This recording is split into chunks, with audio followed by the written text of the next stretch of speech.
안녕하세요. 오여사의 디지털 일기입니다. 2025년 8월 17일 편안한 일요일 아침 보내고 계신가요? 지난 금요일이 광복 80주년을 맞은 뜻깊은 8월 15일이었지요. 이틀이 지난 오늘 아침에 그날 나왔던 신문과 뉴스들을 찬찬히 다시 읽어보며 참 세상이 빠르게 변하는구나. 그 속에서 나는 또 무얼 배우며 살아가나 하는 생각들이 참 많아지더라고요. 그래서 오늘은 오여사의 두 번째 긴 이야기로 광복 80주년 뉴스에 비춰본 나의 디지털 독립기라는 제목을 한번 붙여봤습니다. 이틀 전 모든 뉴스의 첫머리는 광복 80주년 기념행사 소식이었습니다. 대통령 기념사를 들어보니 과거의 역사를 되새기는 것과 더불어 인공지능 기반의 기술 독립과 미래 성장 동력이라는 단어를 아주 여러 번 강조하시더라고요. 그 뉴스를 보는데 마음 한편이 참 자랑스러우면서도 다른 한편으로는 덜컥 겁이 났어요. 나라는 이제 인공지능 강국이 되자고 저만치 앞서 나가는데 저는 아직 스마트폰으로 사진 화질 좋게 보내는 법을 겨우 배우고 있으니 꼭 저 혼자만 뒤처지는 기분이었죠. 하지만 이내 이런 생각을 했어요. 거창하게 나라의 기술 독립까지는 아니더라도 저 오여사도 저만의 디지털 독립을 이루어가고 있는 중이 아닐까 하고요. 생각해 보세요. 예전에는 자식이라는 강대국의 도움 없이는 기차표 예매 하나 마음대로 못했잖아요. 은행 업무는 늘 자식들에게 부탁해야 하는 속국 신세였고요. 그런데 이제는 제가 직접 해내고 있어요. 비록 더디고 서툴지만 남의 도움 없이 내 손으로 내 삶을 하나씩 꾸려나가는 이 기분. 이게 바로 저 오여사가 80년 만에 맞이한 개인의 광복이 아닐까. 그런 생각을 하니 괜히 코끝이 찡해지더라고요. 뉴스 속 인공지능은 아직 저에게 너무나 멀고 어려운 이야기지만 제 손안의 스마트폰은 제가 독립된 주체로 살아갈 수 있게 해주는 고마운 독립군인 셈이지요. 그런데 금요일 뉴스에서 제 마음을 더 철렁하게 했던 건 바로 전국적인 폭염 경보 소식이었습니다. 8월 중순답게 평년보다 더 덥다는 예보가 계속 나오더라고요. 아니나 다를까 그날 아침에도 어김없이 핸드폰에서 띵동 폭염경보 야외 활동 자제 하고 재난 문자가 요란하게 울렸잖아요. 예전 같았으면 이런 문자가 오면 또 무슨 스팸인가 싶어서 지레 겁먹고 지워버렸을 거예요. 하지만 이제는 이게 나라에서 보내주는 소중한 정보라는 걸 알죠. 이 뉴스를 보면서 디지털을 안다는 건 단순히 편리한 걸 넘어서 나의 안전과 건강을 지키는 일이구나 하는 걸 다시 한번 깨달았어요. 더우면 창문맨 열 게 아니라 스마트폰으로 미세먼지 수치를 확인하고 환기를 시켜야 하는 시대. 비가 많이 오면 강수량만 볼 게 아니라 주변 하천 수위는 어떤지 실시간으로 확인해야 하는 시대. 이제는 정말 그런 세상이 온 거죠. 그래서 저도 이틀 내내 정말 한 발짝도 안 나갔어요. 대신 뭘 했게요? 배달 앱으로 시원한 콩국수를 시켜 먹었답니다. 배달비 아끼려고 포장 주문만 해보다가 이렇게 더운 날에는 배달비 조금 내고 집에서 편하게 빚는 게 진짜 현명한 소비라는 걸 깨달았지 뭐예요. 더운 날 땀 뻘뻘 흘리며 걸어가서 병원비 내는 것보다 훨씬 싸게 먹히는 거 아니겠어요? 신문 한쪽 구석에서 제 눈을 번쩍 뜨이게 한 기사가 있었어요. 바로 전자 처방전이 본격적으로 확대된다는 소식이었습니다. 이제는 병원에서 종이 처방전을 받는 대신 스마트폰으로 받은 QR코드 하나만 약국에 보여주면 약을 지어준다는 거예요.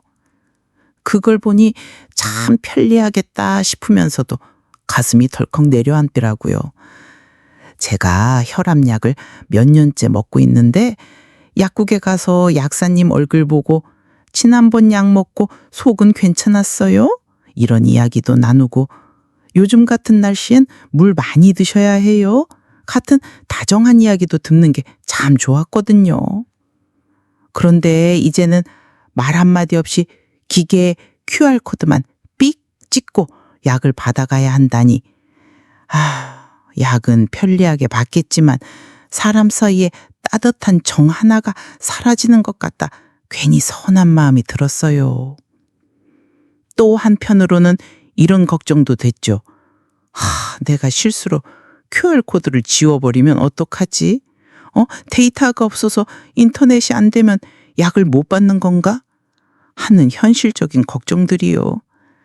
약처럼 중요한 걸 전부 저 네모난 기기에만 맡겨도 되는 걸까? 아직은 제가 그럴 용기가 없는 것 같아요. 하지만 이것도 거스를 수 없는 세상의 변화겠지요. 언젠가는 저도 종이 처방전 대신 스마트폰을 내미는 날이 올 거예요. 그런 날을 위해 이것도 차근차근 알아봐야 할 저의 새로운 숙제가 되었습니다. 참 재미있는 뉴스도 있었어요.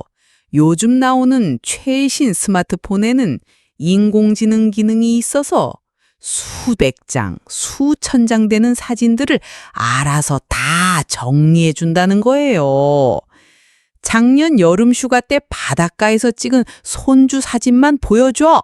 라고 말만 하면 인공지능이 알아서 그 사진들만 쏙쏙 골라서 보여준대요. 세상에 정말 신기하지 않아요? 제가 예전에 카톡 프사 한번 바꾸려다가 사진첩을 한참이나 뒤적였던 걸 생각하면 이건 정말 마법 같은 일이죠. 손주들 사진, 친구들이랑 놀러가서 찍은 사진, 예쁜 꽃사진, 뒤죽박죽 섞여있는 사진첩을 보면서 늘 한숨만 쉬었는데 이걸 알아서 정리해 준다니. 그런데 한편으로는 조금 섭섭한 마음도 들었어요.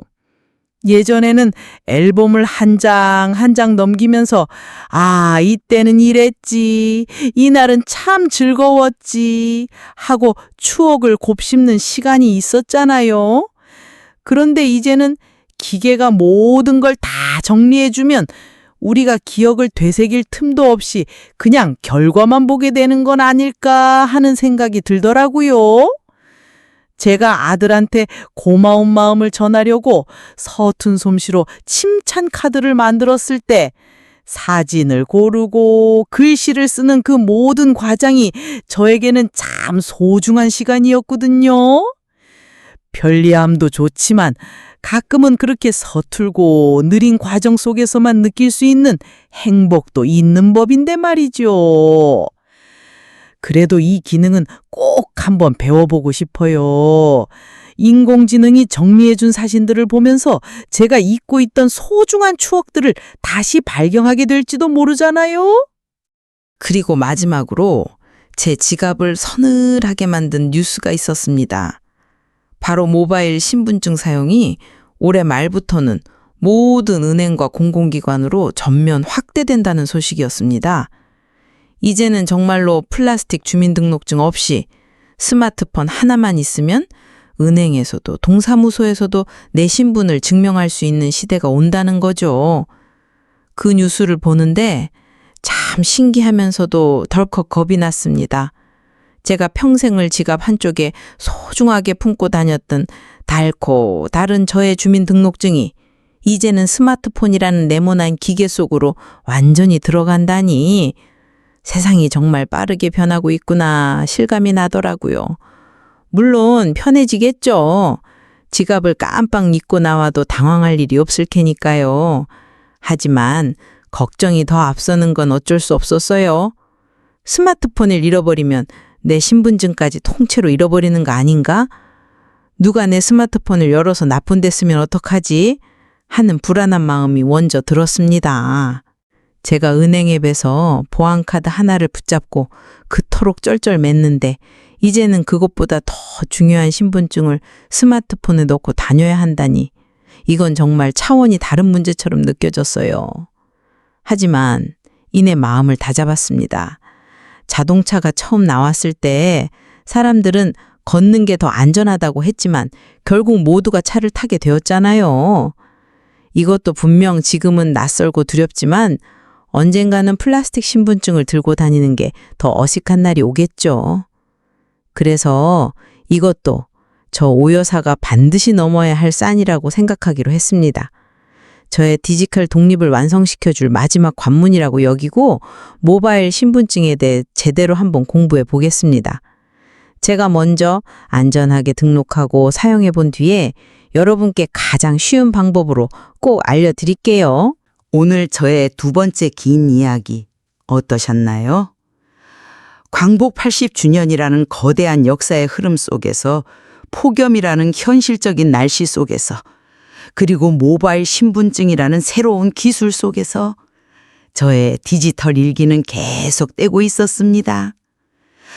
어쩌면 세상을 살아간다는 건 이렇게 계속해서 나에게 주어지는 새로운 과제들을 하나씩 해결해 나가는 과정이 아닐까 싶습니다. 두렵고 낯설지만 그래도 피하지 않고 한 걸음씩 내딛었을 때 우리는 어제보다 조금 더 성장한 나를 만날 수 있는 거겠죠.